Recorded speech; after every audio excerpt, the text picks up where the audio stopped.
Tip Joyce. Here we are. Here we It are. usually gives me like a little ding that it's recording, so let's hope it is. But it looks like it is. I see it Welcome to flashing. another week. I think we missed a couple. I don't even remember my excuses, but both of them were my fault. Usually I blame things on you. But You can have someone to blame it on, right? It can happen. exactly. Actually, I remember last week was the health community event. So Right. shout out to the whole team, Chandana, Francesca, who joined now, Health. So I had the pleasure of sharing a quiet stage with Ali Parsa, shout out, and Jorge. Honestly, we had fun, and it was one of those under Chatham House rules. So can't talk Right. about it much, but it was an honest, open conversation, how things are good, bad, and ugly. And I was sitting in the middle. Ali made a joke, good, bad, and ugly. And he's the ugly one. I'm like, no matter how you look at it, I'm the bad guy in the middle. So anyway, lastly, before we let our guest in, I love your background choices every time. So for our listeners, Jim has a beautiful hotel room with, it's very green, 5 days countdown, huh? 5 days Right. countdown, party hard. Yeah, and today celebrates where the Irish, I think the Irish today give a gift. They give a gift to the White House, so they celebrate the start of the St. Patrick's Day celebrations with Okay. the Prime Minister. The Taoiseach goes to the U.S. and goes into the White House, and they celebrate the long storied history of Irish people heading to America. Oh, okay. For That's amazing. That I would have loved watching. I try to stay away from the crazy news cycles these days. It's good for my health and sleep. I did a whole post on sleep, but I'm actually excited. Speaking of kind of sleep, and I'll learn more about our guest who I had the pleasure of meeting at JPM because of you, because you're Right. now Mr. Advisor to, and I'm letting Rachel in, SingFit, Yeah, so as music Rachel comes is in. medicine. Yeah, great. So we're delighted to have, I guess we have Rachel Francine, the CEO of SingFit, the largest kind of prescription music as medicine application across the US that I'm now working with in a part-time capacity as an advisor. So and actually today you wouldn't know this, but Rachel she's not wearing her green, but she's actually in Ireland. So we're going to be having some meetings between Ireland and the UK. But Rachel, you're very welcome to the Shot of Digital Health. And Welcome, and I no see you doubt guys coordinated the outfit. I was saying to Jim earlier, a little turtleneck, and you guys could be jobsing it. our inner Steve Jobs.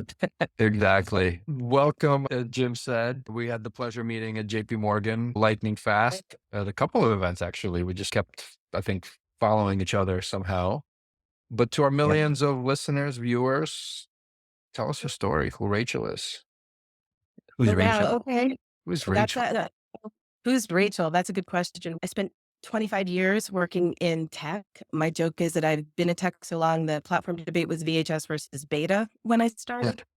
But now, in the early 90s, mid 90s, I started working for a company called City Search, which was online city guides. And that really got me into Yeah. the sort of the ethos of how do you take something brick and mortar and turn it digital so you can provide more scale, more access, all of these things. So I worked for a pre-YouTube user-generated video place in 2000, a pre-play, kept getting in before a little bit too early. So I went back to school and I got a master's in something called future studies, which is long-term Hmm. strategic planning, at least a 10-year time horizon, and focused on impact economics. How can we really do good and do well at the same time? And I come by all of this kind of naturally, as some people would say, because my dad was a serial entrepreneur and an inventor. And so I grew up always, patent discussions were like what you Yeah. discussed at dinner time with my I, family. You didn't do, I can see you why know, Jim and you get along really well. like the spinning of the ideas is the joy of life. But my dad, in addition to being an inventor, was also an opera singer. Oh, And wow. yeah, and so he would be driving back and forth. He would escape off of basic training in New Jersey, and he would sneak off and drive his car to New York or Philly for his opera lessons. And there's a guy in the opera who actually would go to the rehearsals and listen to the music and listen to the singers and where they were weak in their lyric, and then would prompt them the lyrics during the Hmm. actual performance. And so my dad in the 1960s was like, okay, I want this in my car, but the tape deck had pretty much just been invented. And his product development cycle was to get married, have a couple kids, and kind of compete me with his tech and entrepreneurial side.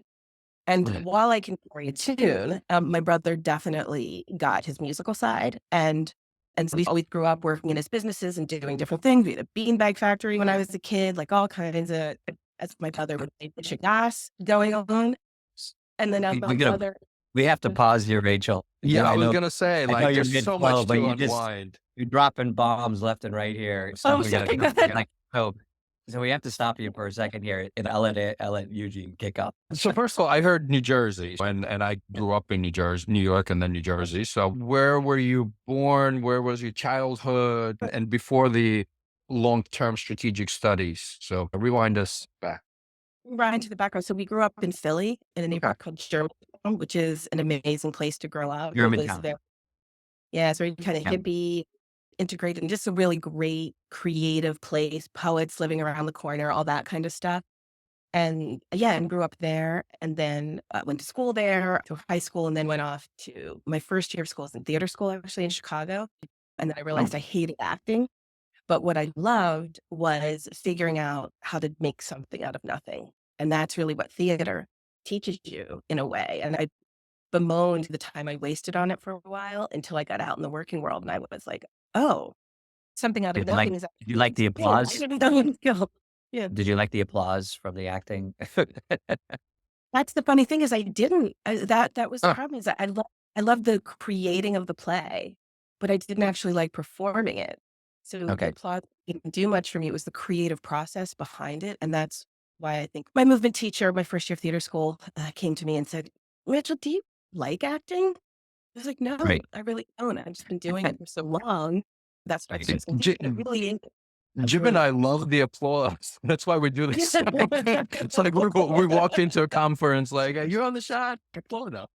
Yeah, I don't know. It was never the sort of glare of the spotlight was really never that enticing for me, which is funny. But as an entrepreneur, it's so many besides the making something out of nothing thing that I find so useful. Getting up and speaking in front of a couple hundred people isn't necessarily something that makes me nervous. Being on this kind of thing isn't necessarily something that makes me nervous. So it was really good training in a lot of ways. I don't know geography for anything, but I can get up on a stage.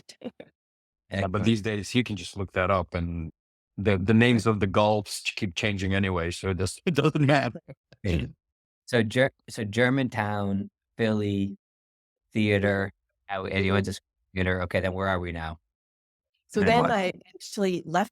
I did my FMC when I was like, no, I don't like acting. I took a year or two off, and I actually worked in this really cool video store in Philly, and it was all art films and foreign films, and it was such a great place to work because they knew me and they just let me run wild. So as long as I get my daily stuff done, I'd be like you, Jim, I'd be like, hey, it seems like we're sending out mail order videos without any reorder forms or a catalog in it. Can't we do that? And they'd be like, sure. And then I'd be there till 10, 12 at night doing it because Right.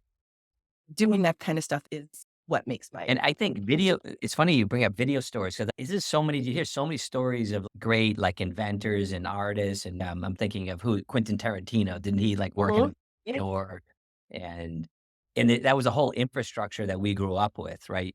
Like you all to the video store, and there's always someone there. It was a choice job. So was that's such- formative.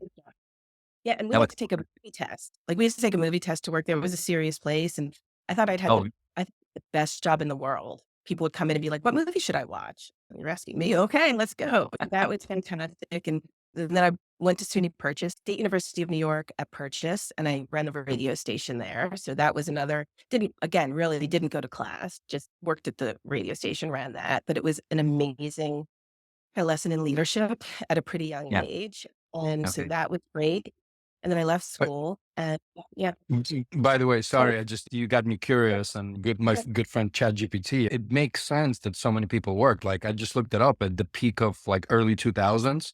There were up to 30,000 video rental stores. Blockbuster alone had like almost 10,000. A third. Wow. If you think about it, on every corner there was some kind of a video rental store. The last Blockbuster, something like that, on Netflix right now in the States, and it's great. Oh. It's very nostalgic for me. Yeah.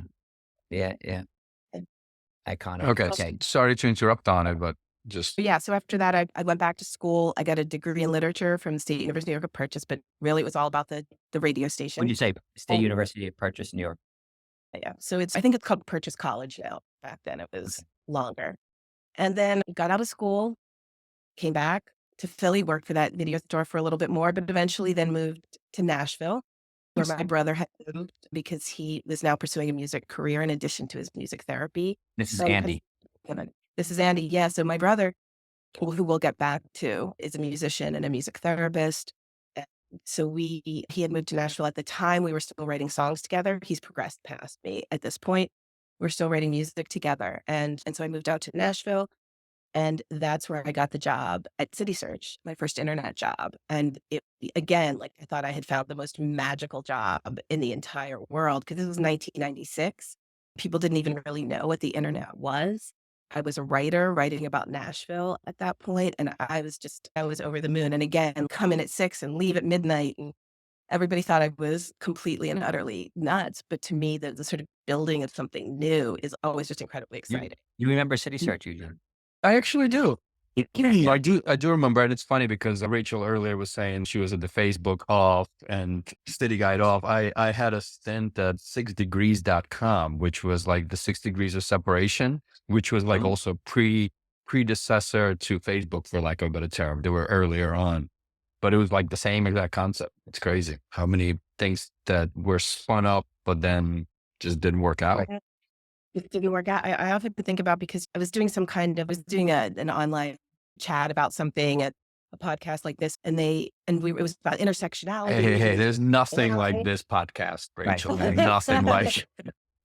No, that's true. I'm sorry. That's doing a podcast, a Yes, different exactly. Not the podcast. Not the. the Shot of Digital Life podcast. And yeah, definitely. But it's doing a different podcast. And it was about how do we make the web and technology better.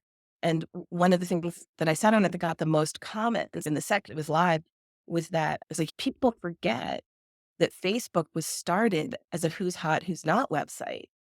And so the fact that it has turned toxic, like really shouldn't be surprising to anybody because that's the ethos built into the algorithm. So now it's about what people on college campuses are hot, which is what it started at. But is your family dynamic hotter than my family dynamic is what everybody's trying to prove. I on never really Facebook. thought about that. Yeah, yeah. So it's all about showing your best, getting your likes or clicks based on Yeah, I tell you, exactly. if it wasn't for Your Coach Facebook page that I'm an admin of, I probably would just exit Facebook at this point. Like I'd barely go on it to begin with. Just lots of There's definitely- toxicity everywhere. There's definitely, I feel like I would lose a lot of, like you, Eugene, living abroad from where you grew up. I feel like there was a lot of people in my life that wouldn't be in my life anymore if I didn't have Facebook. So I go literally once a month and I check birthdays. And that's like my way to keep in touch a little bit. Hey, I missed it or it's coming up, but I never hit it on the same day. But Exactly. Yeah, I mine always got do. hacked actually, and I couldn't get back into it. And eventually I was just like, yeah, I don't really miss it. But you're I not missing maybe much. are people that I'd lost touch with a little bit because of it, fun and everything. But the one would argue if you wanted to find them and keep in touch really, and here's my number, right? So Yeah, back in the days, right? Yeah. You know, you have to write Right. letters and things like that. yeah, exactly. And let's take it back. But I'm also wondering, like, with the songs that you wrote in Nashville, like with country songs, rock songs, what was the thematic?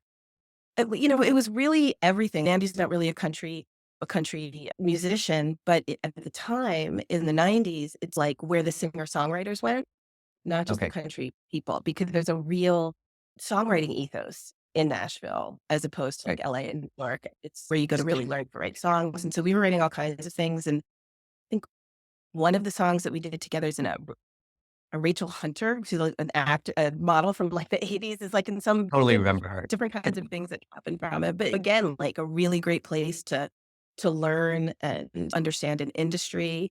I got to really learn about the music industry while I was there, which has, as we will talk about, probably come in very handy. Yeah. Of course. Life. Yeah. I tell you, for the first time that Marina and I went was, I think, during Vive, if I'm not mistaken. Not this time, but I think the previous to Nashville, and we loved it. And And to a certain extent, we saw the touristy part. So I'm sure the more local is even more interesting and more vibey and more. I think it's funny because it's so different now. It's like Vegas has been overlaid on Nashville. Okay. Because when I was there were two places to get breakfast, essentially. And my first job was at one called the Pancake Pantry when I was in Nashville. So it's grown a lot. Now you can get like you can't even find a taco that doesn't have wasabi on it in Nashville anymore. He's in a national, intercontinental kind of city. But Awesome. from next, where are we going next from Nashville? Oh God, what city? I could take you to a lot of cities because what happened there was when I had the job at City Search, I thought this is the best job in the world. The only job better than this job is the job of the people who hired me. And they were on this thing called a rollout team. And at the time, Jim, you're sitting there building up working on coding, right? And you can do it from your laptop now. But back in the day, we actually had to go from city to launch these. So rollout team came to Nashville. We launched Nashville. And then I worked on that site for about a year. And then I got hired to be on the rollout team, which was amazing because you were on this team I was the product content lead, but there was a marketing lead, a sales lead, an ops lead, a GM. And so what that meant was you'd go to these cities and you'd be in this little cluster of people and Right. all you can talk about is what you were doing. So it was a Right. great insight into every department. For example, one of the guys on my team, guy Doug Miller, is now the CEO of Cars.com. Wow. And Jeremy Liu, who is on the team too, became a very kind of noted venture capitalist. And so you would just learn from all of these people. And that's what put a sales team together. How do you do sales comp? How do you market correctly? And so Yeah, like that really hyper learning, like that idea of like probably had like rolling out city to city, like how do you scale? How do you go there? And the fact that you had to travel to the location. I remember with Health Beacon, we had a philosophy that we wouldn't launch a country unless we visited that country. And so that restricted, because we technically didn't have to be there to ship devices. You just wanted to make sure that there's an Irish bar in every country. We have like, Irish bars in two cities with you. you just saw me around the world, like posing with health beacons and different, like, where's Wally? Yeah. Anyways, okay. So then are we now going to California? No, because on the rollout, I went everywhere, right? So we went to Cincinnati and we went to San Diego where we had the San Diego, you launched Dallas and Miami and just all over. And then I went to Texas. That was the Facebook play that out of some guys from UT started it.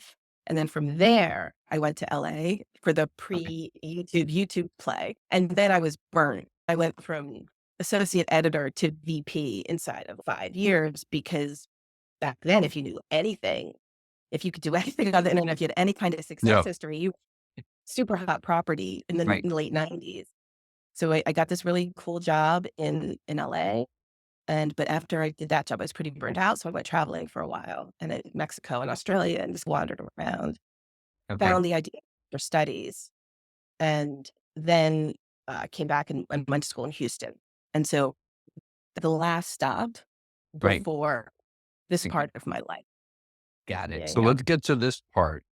Yeah, let's get to that part. I remember Jim was like, SingFit. And I'm like, I actually remember SingFit. I think even from my Bayer days, whether I vaguely put two and two together. And to me, people say there's food is medicine, there's drugs, medicine, food is medicine, right? Just old natural. And then music is medicine. And I've been super fascinated. And of course, there's pure digital therapies, but like, how did you even stumble on this? Obviously given your background, makes sense. And also maybe what is SingFit? Yeah. So SingFit is a digital health platform that delivers music as medicine through active singing. So we don't get people listening to music, we get people actually singing. And we do this in a variety of ways. With a lyric prompter means you don't have to actually read the lyrics. So even if you have dementia or autism or something like that, you can still have this very immersive singing experience. And the reason that's important is because singing has these phenomenal effects on people's health. If you do it regularly and in a prescribed way, similar to yoga or meditation, right? You just can't once in a while meditate and expect to be chill, right? Singing is the same thing. You have to work it into a practice. We've created this platform that essentially digitizes this evidence-based music therapy practice where the words of the song are spoken to you before you have to sing them. That lets people sing. And then we lay over that algorithms that are based on music therapy best practices. So, and then it will feed people the right music at the right time based on a number of factors. So we do this thing called song printing, and every song in our catalog has these 35 points of data around it. So we know, for example, what kind of energy the song has. We know how many lyrics need to be repeated, how many phrases need to be repeated, and then we can deliver it to different cohorts of people with different conditions to create certain outcomes.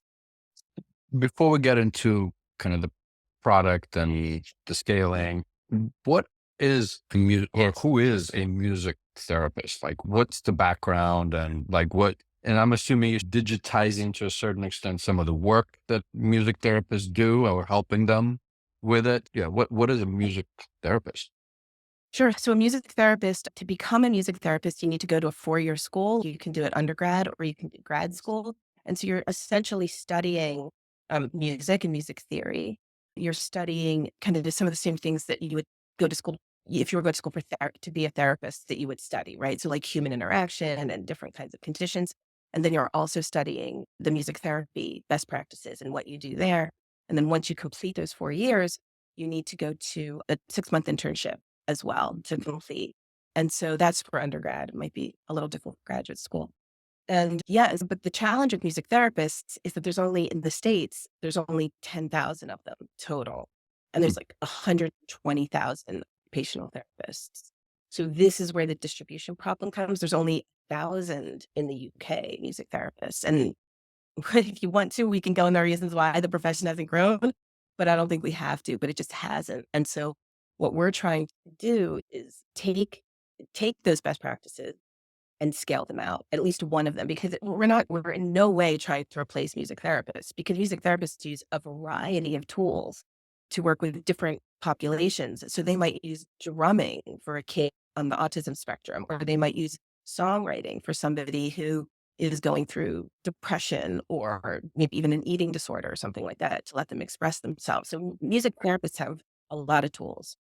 Are there a lot of studies? So you just mentioned a couple of use cases, right? Like drumming for, are there a lot of actual clinical studies that have been out there on this? So it's building and building, right? So part of the challenge has been that studying the effects of music as medicine are really hard because a lot of it's just like these different kinds of, you're getting this bihemispheric workout and you're neurologically, you're producing all these good neurochemicals. So the equipment to really test for that, so an Hmm. fMRI, videos of the brain, they've really only been around for 20, 30 years. And everybody considers the idea of music as medicine as magic because it seems Yeah. magical. So It the does. idea, the scientific basis around why does everybody like to sing in their car or in the shower? It's the serotonin, it's the oxytocin, it's the dopamine, right? It makes you feel good for those reasons. And so to answer your question about the studies, they were slow coming up. So even 12 years ago when we started the company, there were Bud, who's pretty noted neurologist, got into it, and he wrote a book called Musicophilia, and so he really got into it, and that kind of caused a knockdown effect of a lot of other neurologists becoming interested in it. So then the neurologists got into the game, and now the studies are really starting to pile up. So there's proof. There's plenty of proof. It's just We're you talking know hundreds of studies now at this stage. hundreds of Okay. studies, yeah, and then they prove all the different things I've talked about and beyond, like the improvement in immunity if you're doing group singing, they found in multiple studies. Yeah.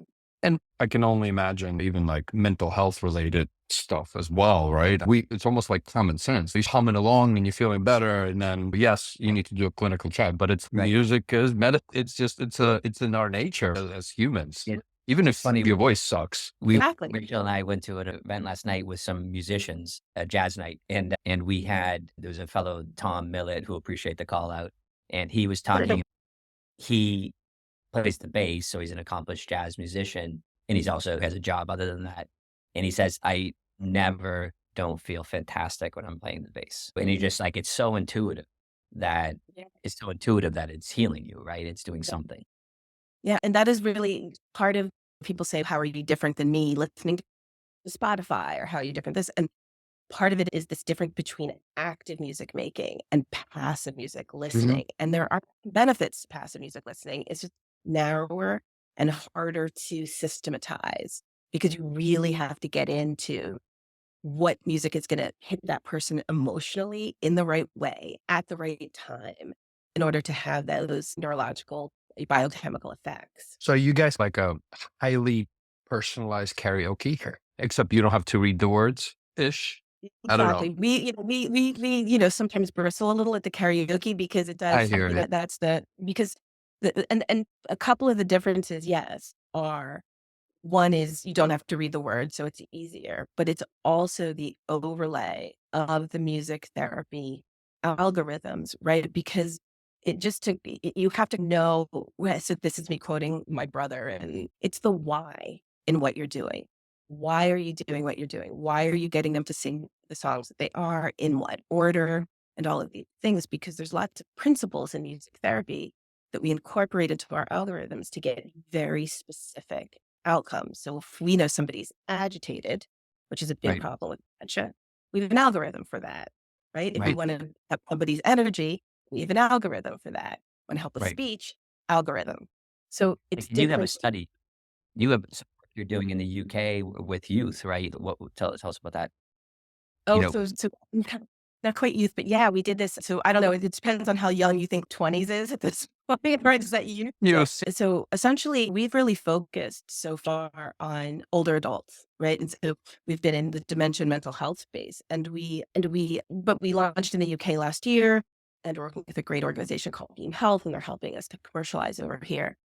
And so they got us a grant. We got a grant, but the grant was very specifically to work with people from their 20s into their 60s who are on a secure mental health ward in a mm, hospital. So they both have some sort of learning challenge, usually like autism spectrum disorder, maybe Down syndrome, something like that. So they have that, but then they also have violent tendencies. So they have to be on this mhm. very secure unit.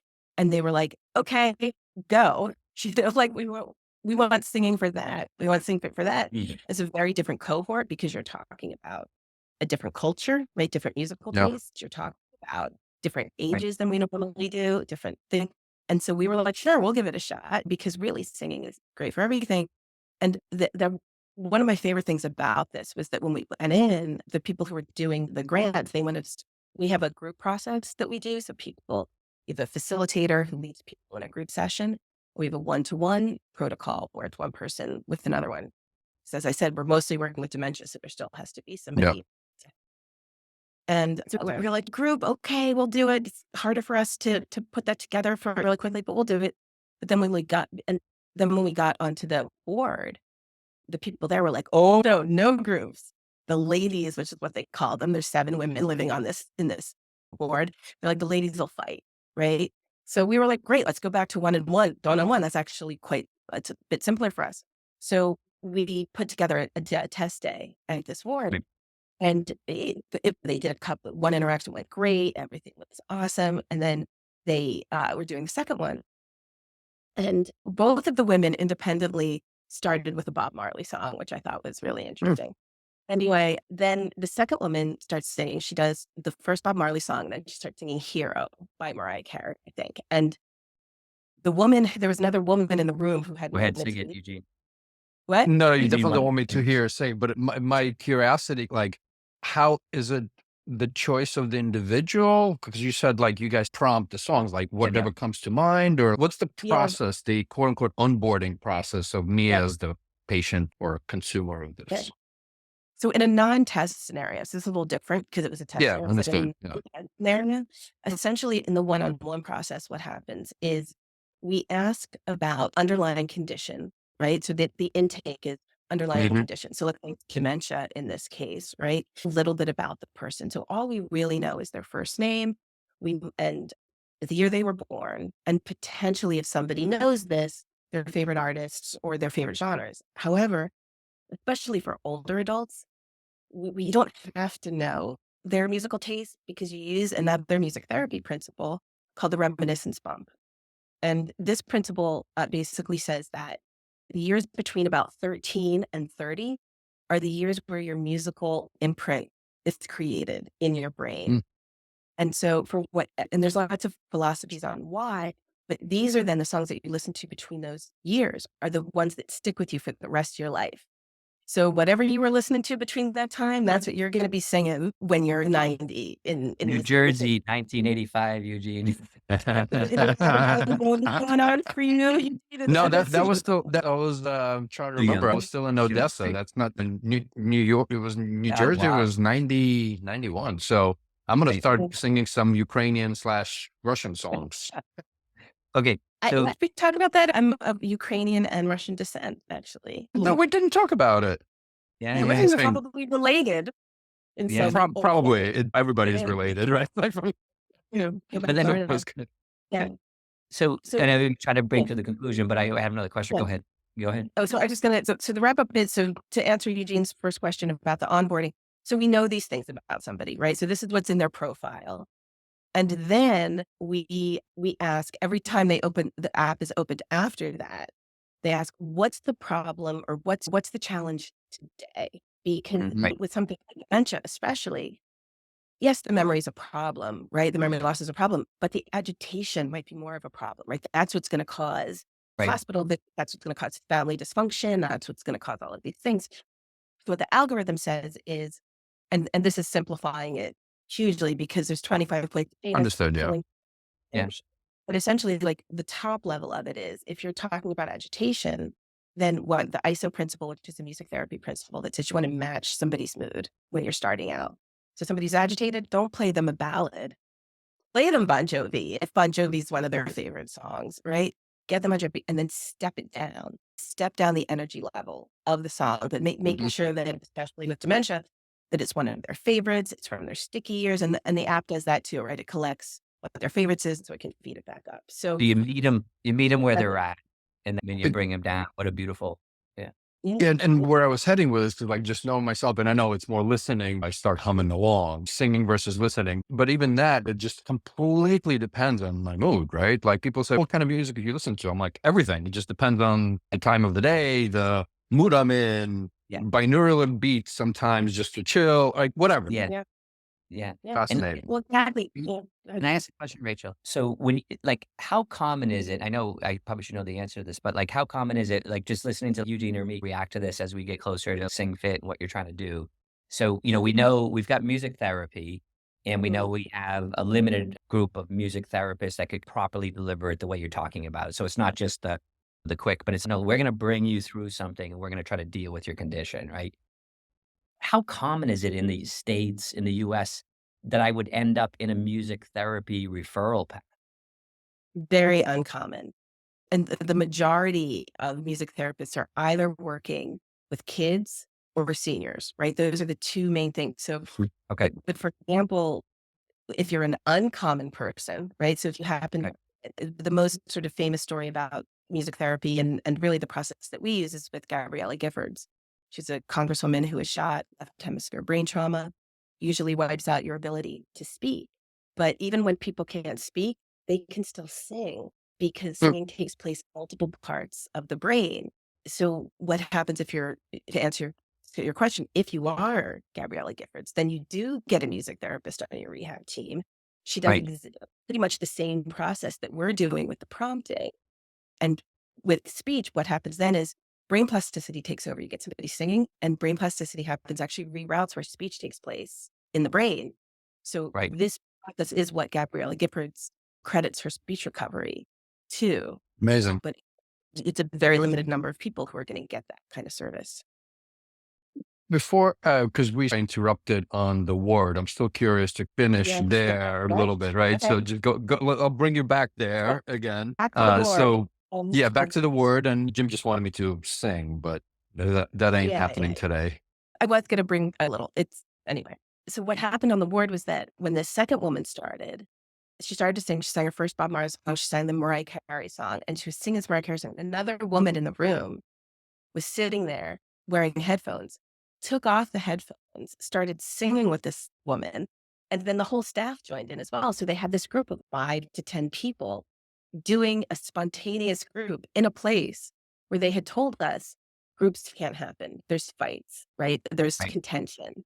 And so the ability of music to be a bridge, whether it's between people who have, some conflict or whether it's between generations. Some of my favorite things that we've seen are you had an intern from Stanford who got some like incredible grant, like everybody else was like going and working at NASA or something. And she was like, I want to work for you. So we were like, okay. So we had this like 20-year-old kid basically going out and testing for us. And she didn't know any of the music. She'd never worked with anybody with dementia. But that's the other thing. But she could now interact with this woman and hear stories because what the app also does, in addition to serving up the music, with especially with something like dementia, again, people, even my mom had dementia, and there was so much I didn't know about being a caregiver for somebody with dementia. Like the word remember, for example, can be incredibly triggering for them. Right. And so people want to use that word. And so we write out cues for people on how to introduce the song, questions for after, all of these, all done from a music therapist's perspective in order to make sure, because we really don't get trained on how to be a caregiver. And so we'll need some support in that area. So that's where I was heading next, actually. I can obviously, I mean, there's caregiver as a channel, right? I can potentially purchase it myself and I don't know, with whoever I'm caregiving for. But I would also say with the story you told in the word, where it's like a little bit of there could be conflict, but it seems like it's kumbaya when people sing. I can also see things like long-term care facilities, nursing homes, where there is a lot of agitation. It could relieve the stress on the staff. That's also very difficult to just navigate this. Is that the channel also you're helping the individual, of course, but you're also Yeah. helping the surrounding environment, right?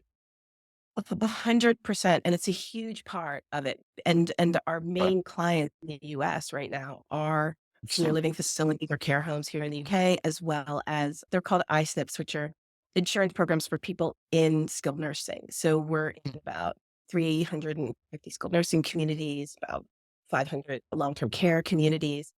And you are 100% correct that the feedback that we get from the facilitators is amazing on just the ability to have something out of the box that they can use. This is our group process, something out of the box, something that can actually help them make other people feel better, which is really hard in those arenas. So yeah, Yep. the de-agitation and the knock-on effect to reducing hospital visits, to reducing meds. These are all things we've seen and have tracked in pilots.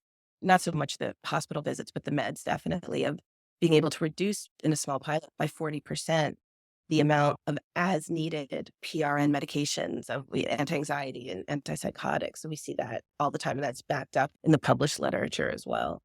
Yeah. So what's first of all just amazing, and again, like common sense stuff that now has real science behind it, right? And music therapists been quote unquote delivering the therapeutic version of this. You're enhancing and augmenting the lack of music therapists there is, or there are. What's next? Channel scaling. Where are you guys today? How Yeah. can our viewers, listeners help? Yeah. So if they want to try it, whether they're a professional, a healthcare professional or a caregiver, they can go to singfit.com and they can sign up and then it'll take them to the App Store to download the app themselves. You got to sign up on our site. And that people can already access it that way. But we're really only just now getting into the direct to consumer and the B2C kind of stage. What's next for us is, of course, in the States, we're continuing to roll out through the channels that we are. We also are going to have some pretty big news in a couple months. I can't publicize it here. That is going to take us into the sort of B2B2C. So we're partnering with a very large organization that has many millions of older adults in their network. And so getting into that and really getting people to be able to access it in that way. because we really just made it into a consumer app, because before it was mainly a B2B app. So our entrance into the B2C market is huge for us. That's really fun. We're also expanding into the UK. So there's a ton of fun things that we're doing here. Care homes, working with some football teams that's coming up. And because a lot of the football teams here, they are in the UK in general, they actually, as their social mission, sponsor dementia cafes. So with them, what we can do is have our group process Interesting. cafes, give Fascinating. people the app to take home, and have the teams be able to sponsor that, so they can actually expand the number of their, constituency that they're reaching. That's a super exciting thing as well. So there's a bunch of things. Sounds like, what is that? Hold on, I'll show you. No days off coming up. Yeah. I did not wear this shirt on purpose. Yeah, totally. Yeah. Well, when you grow up with a crazy inventor dad, you don't get days off. Yeah, for sure. You can chill in a beanbag, right? But yeah, totally get it. We got a couple of minutes left. Jim, maybe I'll leave it to you for your famous question at the end. Okay, so we're gonna go forward into the future, and there's a massive music as therapy conference happening in Germantown, Pennsylvania, and it's on St. Patrick's Day. And the theme, the big theme of this year is, scaling music, teach the world to sing is the theme of the conference. And so so you get an invitation. You emailed an invitation. But it's not a normal invitation. It's through a music therapist, comes to your office and sings it to you, and it invites you to keynote at this conference. So at this conference, they're asking you to speak, and what they're trying to figure out is, how did you transform the world and impact millions and millions of dementia patients, not just in the US or in community homes, but in their own homes all throughout the world, and helping people, bringing peace to the world. In fact, world leaders are singing together and they're becoming peaceful. So they want to hear, how did Rachel Francine, the CEO of SingFit, make this all happen? And you're delivering a keynote, you're hitting it. The crowd's almost singing as they're listening to you. But at the end of it, you see this young woman, and she stares at you in the crowd. She's watching you intently the whole conference. At the end, as you walk off the stage, she comes running towards you. She's, Rachel, you don't understand. I grew up the daughter of a crazy inventor that was an opera singer, and I lived in beanbag factories. I went on to surf the wave of every internet trend through different companies and technologies. And now I'm about to launch a new next generation music as medicine therapeutic application. What's the one piece of advice you would give that younger version of yourself? Oh, I hate to say this, but what I'm going to say is follow the money. Because I think that in healthcare, especially, you really need to know who's paying you and what they pay for. Because in the States, for example, I remember my first year at JP Morgan, I was at a session, and I said, hey, look, one of the things we can do is help reduce hospital visits. And the people on the stage were like, and it's a profit center for us, right? So they don't always want to reduce it. So you have to come up with a different pitch for the hospital systems, right? Than you might for the insurance carriers and for the home consumers. And so everywhere there's different pockets of money that you can access, but you have to know what's important to those constituents and how they get paid. I don't like, because people who know me know that I'm not that focused on the trillions of dollars. But in this case, you do need to follow the money. Unlock the resources. Love it. Unlock the resources. Yeah, the people who are going to pay for it. Because I have other ones. Understand the music industry. Totally, that's the other one. Is if you're going to do this, you got to know what you're doing and get a really good music lawyer. That would be my. I love it. All the licensing stuff. But thank you so much. And for our listeners and viewers, see you next week, hopefully. I'm pretty sure we will. And hit subscribe and pass it on.